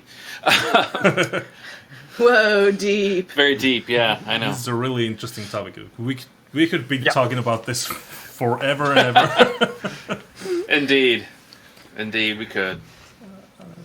So I don't know. It's One other thing that I did think of that was a similar sort of group environment, something I did this last year just before FAWM, was I kind of asked folks if people wanted to commit to January practice month, and had quite a few people who jumped in. Not all of them FAWMers actually, but it was kind of open to any musicians who were basically just wanting to commit to practicing a set amount of time every day. Yeah, that was kind of a cool... And each person set their own amount. Yeah, each person was committing their own amount, but then people would be posting on, like, it was basically a Facebook group saying, today I practiced guitar for 30 minutes, or today I practiced drums for 20 minutes for the first time in my life, or today I'm working on a clarinet, which I've never picked up before. And I'm like, that's really awesome. Cool. Yeah.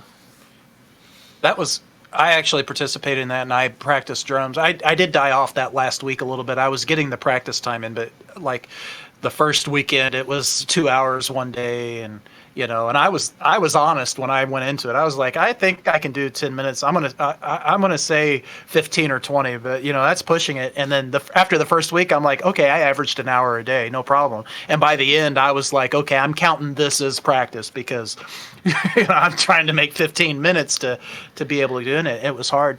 And I thought about in this conversation when we were talking about maybe pushing your limits and trying to do synth sounds or electronic music or something that's completely out of my wheelhouse, of using the January practice month. Well, every day I'm going to do something with synths and learn how to use them and make that the practice. That's something that could go through.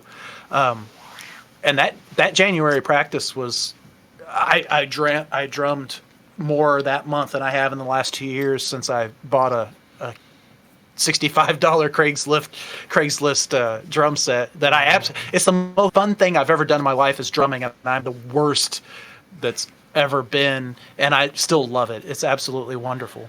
Whoa, that means you got out of it what I was hoping, because that's the idea, was just to kind of push yourself to do something, and the original first time I did it, I was basically committed myself to doing something different every day, even though you could repeat, but like, don't do 4 days of guitar, do guitar one day, mandolin the next day, voice the next, tin whistle the next, whatever happens to be, but the idea was to kind of change it up. But as long as you're doing something musical every day, then you're keeping your brain engaged, and that makes a great ramp into FAWM, where you've now been doing musical stuff. Your callus is already set, your brain's already set.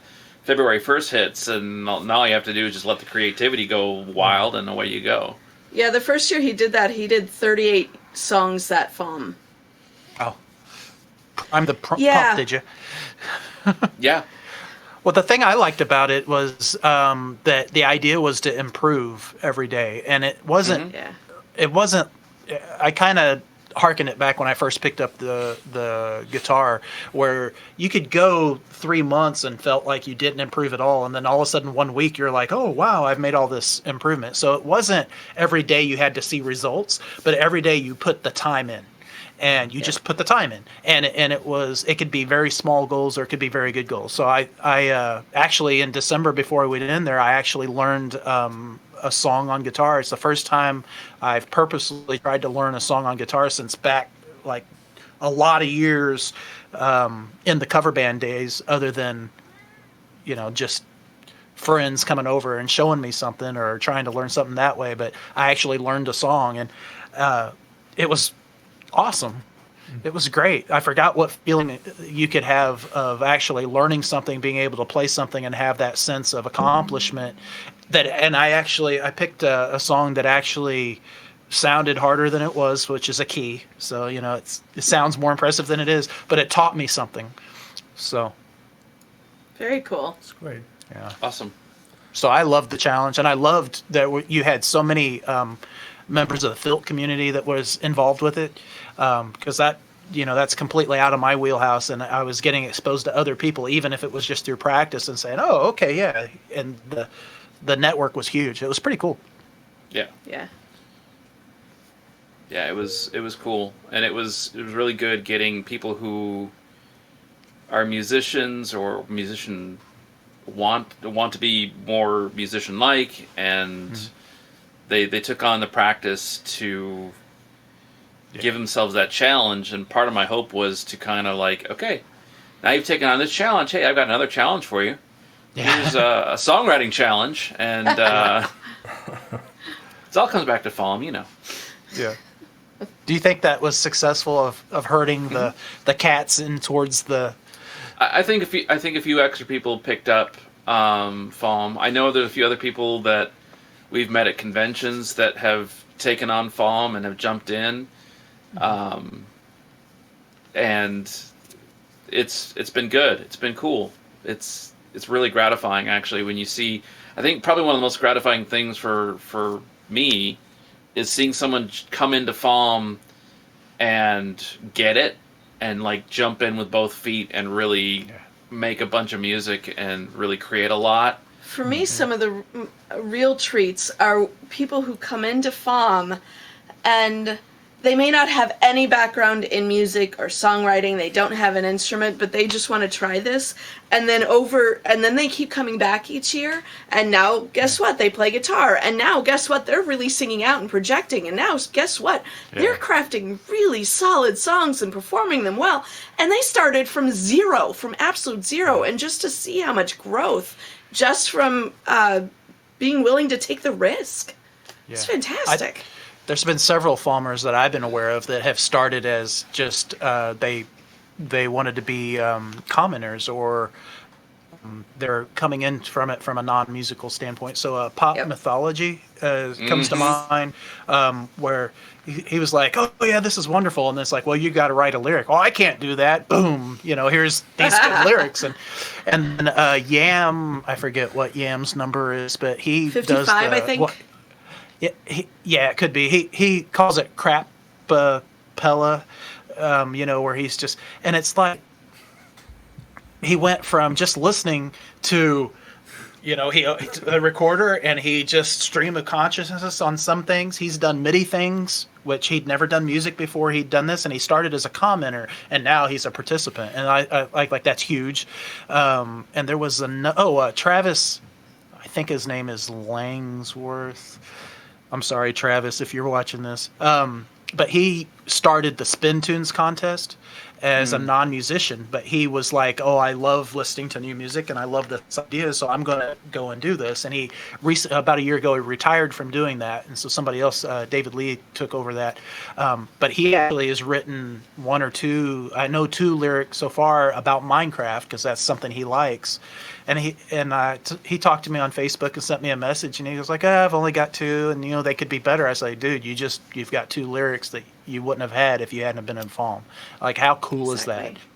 I mean, and like, I'm not pushing him to get to 14 because he's being creative. Next year I might push him a little harder, but it doesn't matter if it's 1 or 14. That's more than you would have had if you hadn't been in FAWM. And there's always next year, and that you can always do more next year, or you can craft, or you can explore, or you can learn an instrument, or you can go into MIDI. And I mean, these days the tools that are at hand on an iPad or an iPhone, or I've got a small MIDI controller here that cost me brand new $65. It works great. I can plug it in the computer, get a free synth with lots of presets, and I can immediately start at least frameworking an idea with one finger on one note and working with it. And I don't know that 12 years ago I could have done that, how much it's grown. It's not like a set price. I think you only paid $65 for everything. I'm big on cheap and free. Most of the VSTs that I use are free or very, very inexpensive. I've got tons of guitars in here, and there's not a one that I spent $500 on, or over 465, and that was brand new Mexican Strat that I bought in the fall of '92, and it's That Tele I got was less than that, a little over half price, and it's a beast. I mean, I understand that there's tools that people use. A band in the box is awesome for people if they want to get into it, and I think it's an awesome tool. I think it's absolutely great. There are Yuha was talking about, there's this library of sounds that's wonderful.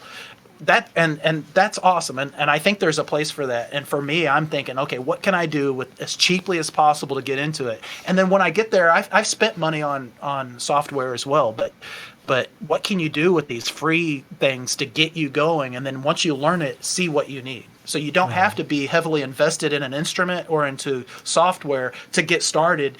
Then you know, okay, I need better drums, so I'm going to invest in this, or I want to do orchestral music, or I want that library. And honestly, Yuha's been huge for me, because if I have a question on anything, I'm like, all right, what's good about, is it a video making editing software? And he'll tell me this is what you have to have, and I'm like, well, I've been looking at this. No, this is what you have to have. And I'm like, well, I don't want that. He's like, look, this is the reason. Boom, boom, boom. I'm like, okay, now I've been informed. I've actually learned something, and he's been a bigger resource than, like, honestly, than just learning on what are good tools and how to go about doing something. Because he's fearless when it comes to, I want to try this. So last fall he did it. He did WaveSynth for the entire month, and it was both feet forward, go in, I'm going to do it. And then there'll be another project, and he might get tired of music and go into art, or he might do this or go into something else. But it's completely immersed, focused, and he learns so much in a short amount of time that if I have a question, I'm like, hey, you did this, tell me, oh, don't worry about that. Do this. Okay, cool. Exactly. So in 10 years, are we going to see TC's used guitar shop where everything is $65? I got a maybe, not everything. I'll just say not everything. So I bought an Alvarez acoustic guitar off of shopgoodwill.com for $35 plus shipping. And it needs a little tweak, but it's completely playable. It'll stay in tune. It's fine. It's not the easiest guitar to play. And one of my real life collaborators came over the other day, and he's like, "What are you going to do with that guitar? It's been sitting there for the last 6 months." I'm like, "I'll probably give it away. I don't have any use for it." He's like, "Well, I could use a guitar." So he walks out with this guitar. And he can't play guitar, and he says, I'm never going to learn to play guitar. And he actually messaged me just before we started the show, and he's like, I love this guitar. I hit it and feel the vibrations, and I write lyric. It gives me a mood. It's like, how creative is that? You take a non-musician with a guitar, and the vibrations off of this guitar he's using to be creative. And awesome. I mean, yeah, it cost me, probably $40 with shipping, I think, and to get this guitar, and it's, so There's a lot of action going on there. yeah. Well, Yeah. apparently Stout's decided that she wants to be on camera too, so. Cool. Fair enough. Well, let's see. Now it's Tuesday, so I guess we have another show coming up on Thursday at 5 o'clock Central. So that's pretty good. We're going to try to get some... We were talking about getting Guthrie Govan to our show, but it's still... Might be a long shot. We'll see. We'll see how it goes. No promises. No promises. But anyway, I want to thank Jenny and Eric so much for being in the show and all the awesome, interesting, fascinating stories. No problem. Really Thank you for having us. Thank you. I really enjoyed listening to your stories. Thank you very much. Thanks for having us. Definitely enjoyed it. Thank you. And we gotta do this. You bet. We gotta do this another time. Absolutely. So for our last song, we actually have here a song by Leo Goldie Anderson, and this one is called "This Is a Happy Song." Okay, so until Thursday, see you all around. Bye. This is a happy song. predicament because I haven't written one in a long time now. Not sure how to put it down without explaining. It doesn't mean that everything's okay. There's still a lot to say, but there's no need to sing about it. This is a happy song. I should be writing emails, but I just can't be bothered when the sun is out. Isn't that what life's about, dear random customers? Sorry my response is so delayed. We're all commodities in a capitalistic hellscape. This is a happy song. It doesn't mean I'm chill with literally anything that's going on at all this year. It's very clear you're very proud of your opinions. All of them are just as brilliant as believing that your children would be better off with measles. There's nothing I can do or say to make the tiniest difference anyway. I'm 30 and broke, there's bills to pay. Still going to hell cause I'm really gay. We'll go out for brunch on Saturday cause mimosas are cheaper than real estate. This is a happy song. If you look at all the options, then divide them by your assets, you'll be left with 2. So what else is there to do? Drink Coca-Cola while you read about the polar ice caps melting in your mouth. You might as well just taste the feeling. This is a happy song. Past the point of right or wrong, it doesn't even have to sound remotely true. It's just a sunny afternoon. I've got a bourbon and cartoons. My ukulele's half in two. I'm happy, happy. How are you?